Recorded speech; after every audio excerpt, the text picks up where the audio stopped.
Hello everyone, if you're trying to play Arc Raiders and you keep getting this crash, and Unreal process has crashed with the error UE Pioneer game, then you have come to the right place because in this video I'm going to show you how easy it is to fix that annoying error on your Arc Raiders easily. So in order to fix this error, you just need to reset your shader cache on your graphics card.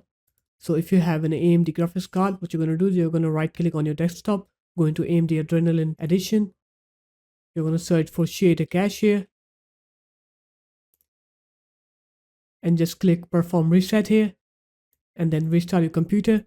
And now if you have an NVIDIA card, what you're going to do is you're going to open up your start menu, you're going to right here run, you're going to go into app data, you're going to go into local. Here you're going to find the folder called D3DS cache. Here it is. Just go ahead and delete this folder. And after that, you're going to find the folder called NVIDIA here. This one, just go ahead and delete this folder as well. Don't delete the NVIDIA Corporation folder. And now you can go ahead and restart your computer. And once you're done with the restart, now when you try to play the game, you'll see that you will not get that access violation error anymore.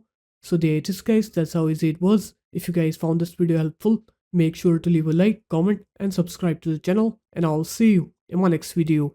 Peace.